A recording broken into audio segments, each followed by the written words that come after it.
Okay, we're back with another album ranking list, and here we go with Kanye West, a man who has, over the course of his career, defined and then redefined what it means to be a rapper in the 21st century. And Kanye's career is, of course, fraught with many problematic statements and aggressive and misguided attempts uh, at trying to do the or say the right thing. But I think when we're talking about music, it's important to say that this should probably stand separate from the man's personal actions. At least that's not a discussion that we're having today. We've got all Kanye's albums on the bottom. I'm not entirely sure what the one with his face on is actually supposed to be. Yandy I've not listened to, by the way, so please don't complain when I don't actually put that one on the ranking. And I don't believe Donda is on here, but we'll maybe use Kanye's face for that one. That seems to make sense.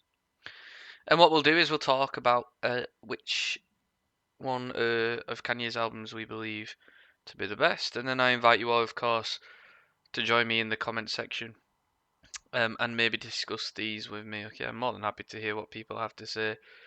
Please keep any stupid comments to yourself, though, because I'm not particularly interested in hearing them.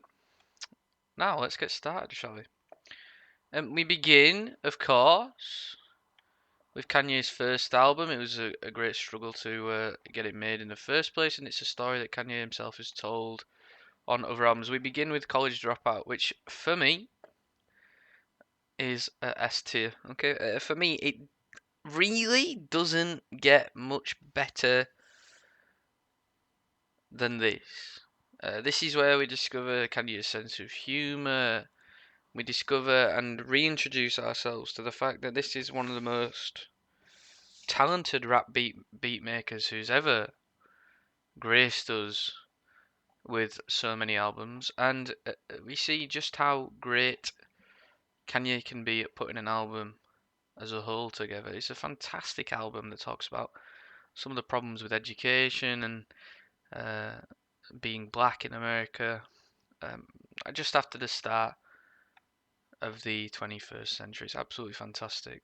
Wall to wall bangers. I mean, it's hilarious. It's just some of his best work for me. Okay, that leads us on to Late Registration, which is pretty good. And it's a really solid follow up. It just doesn't quite reach the heights of College Dropout for me. And let me just explain maybe why. Um, I think there are some absolutely fantastic tracks on here. We've got to sort of mention things like Touch the Sky. We've got to mention Drive Slow, which is absolutely brilliant. But there's more in here that for me could be removed and maybe not lose too much. I think Celebration is one that stands out. I think Crack Music is not Kanye's best. And so for me, I'm still saying it's a great album. I love Late. I love uh, where's the other one? Oh, We Made You, and We Love Gone. But it doesn't reach the same heights for me. An S is like maybe a 10. An A is like an 8 or a 9 out of 10. Okay, so it's still pretty decent. Graduation, and this is where I'm expecting to maybe have people hating on the ranking a little bit. This sounds to me the most dated, the most old-fashioned, if you will, of any of Kanye's discography. I think the one that people always highlight from this album as being particularly awful is Drunken Hot Girls, which is very. What is the word for it? It does sound like it's come 20 years from the past, and I know the album's not quite 20 years old yet, I'm sure. You can work out what I mean, sort of attitudes shown to women there. And I know Kanye's not exactly a standout in terms of how he treats women and how he talks about women, but that's a particular outlier in terms of how bad it is. And I think there's others in here that are just maybe showing a sign of feeling uninspired and maybe needing a bit of a refresher. I think the album closer is not as good as the other two album closers that we've seen so far. And again, feel free to disagree with me on this, but for me, Graduation does not stand up to the rest of Kanye's discography. I'm going to go ahead and put 808s at a B. Because again, I think when you consider the time period that 808s was made in, I think it's perfectly fair to say that this was impactful on a lot of artists who would come out after the time. It's impactful on people like Drake and that sort of soft rap singing style that comes about maybe as a result of this album. I don't know if Kanye can entirely take credit for that, but certainly being more emotional in rap music is something that this album helped to pioneer. And again, in terms of the actual songs, it's wall to wall pretty decent songs. I think the auto tune, of course, sounds dated in places. It's certainly not how artists use auto tune and vocoder and whatever else in the 2020s now, but it mostly holds up for me. It mostly holds up, and so I'm putting it at a B, which is again around a 7, 8 out of 10. Okay, now we're coming to the big boy. My Beautiful Dark Twisted Fantasy is an S, and as much as I am a contrarian and want to put it somewhere else, I think when you listen to the album and you fully take in just the sort of length and breadth that this thing covers, the overarching skill that must have been used by everyone who contributed to it in playing their part. I mean, look at the list of collaborators on this thing.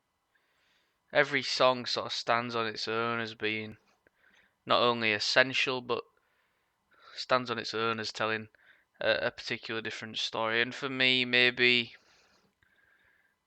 is as good as Kanye West has ever been. He's notably changed quite a lot since College Dropout, and I don't think that's a surprise to anyone who's followed Kanye's career.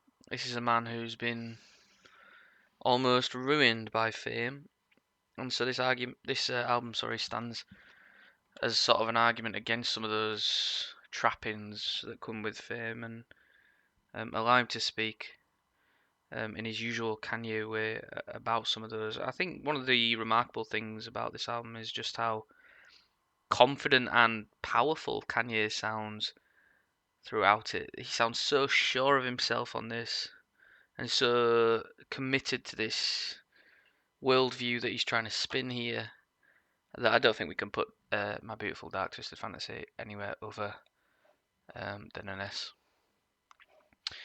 Watch the Throne's not on here for some reason, but Watch the Throne is not one of Kanye's best albums. It would be more like a B or a C, and again, I hope that doesn't offend anyone. There are some good songs on there. 11, 12-year-old me absolutely loved No Church in the Wild and thought it was one of the greatest songs that had ever been written. However, I'm not sure the entire album holds up maybe to some of the standards of things like No Church in the Wild and A Notice. Which leads us to our next Kanye exclusive album, which is Yeezus, and again, maybe a slightly controversial take, but I'm going to put Yeezus at an A, and it's one of those that maybe takes a while to get into if you've not listened to an awful lot of more experimental music or a lot of electronic music, or we could even maybe argue that it borders on industrial. But I think Yeezus has important things to say, and again, it sort of serves as a precursor to some acts like JPEG Mafia and things like that, in terms of how it deals with blackness and the issue of being black in America. I think there's a lot of powerful statements on here, and the stories here are told in a powerful way that use beats that shock and almost repulse at times, and so we should sort of hold it up as being um, an album again that has a lot of value in Kanye's discography. Blood on the Leaves for me stands out as being the standout track on here, although I think things like Bound 2 are brilliant. I think Hold My Liquor is absolutely brilliant. I think New Slaves is brilliant. Okay, which leads us to, after Yeezus, we've got The Life of Pablo, which has also got to go in A. Again, it's an album that takes on a similar sort of length to My Beautiful Dark Twisted Fantasy. It's absolutely sprawling and Covers all sorts of different topics. Maybe doesn't quite reach the heights that Beautiful Dark Twisted Fantasy reaches, but there is a lot on here to like. Ultralight Beams is a fantastic opening to the album. Waves is great. Um, I remember Wolves, and I remember the sort of drama that surrounded it and needing to fix it. Because when that song first came out, we were thinking to ourselves that we were going to have one of the best albums of all time on our hands, and rightfully it was changed and made better again. But my favourite track on this is No More Parties in LA, which I think Kanye puts in one of his best actual rapping performances, probably since My Beautiful Dark Twisted Fantasy, and for me he does hold his own against Kendrick on that verse there. So I'm putting it at an A, which again is about sort of an 8 or a 9. Yeah, it is maybe a tricky one to completely place, but it shows us this more mature side to Kanye, and again that's great to see, as really this is someone who should be growing up at the age that he's at when he made it. Reflecting on fatherhood and reflecting on growing up and growing older. It's not an album that stays with you particularly long after you listen to it. Again, there are some wonderful tracks on here. No Mistakes is totally brilliant.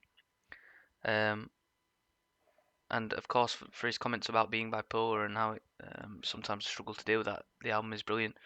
But in terms of staying power uh, and ranking it against the rest of Kanye's discography, it's maybe not quite up there. Kid See Ghost is another tricky one, and again, in hindsight, I think if I was maybe ranking this when it came out, I probably maybe would have put it in S tier. I think it maybe doesn't have the legacy, which is one of the only things that for me, the legacy of albums is one of the only things that can truly define if they're 10s or 9s. That maybe Kanye's other best works have. It's great to see him collaborate with Kid Cudi again and make something so cohesive and so powerful. But again, in terms of Kanye's other work, I don't know if it has that longevity, that staying power. And then that leads us to our last ones. We've got Jesus is King, we've got Yandy, we've got Donda. Again, I'll use Kanye's face for Donda. Jesus is King was, maybe arguably Kanye's worst album, and might be the only one that occupies the D tier on my chart. Donda is better, however, and I'm going to put Donda at a B. And finally, Yandy. Again, unfortunately, I've not listened to, but again, sound off in the comments and let me know where that one should go. That'd be great. Okay, so these are my rankings. Thanks everyone for listening. Hope you enjoyed.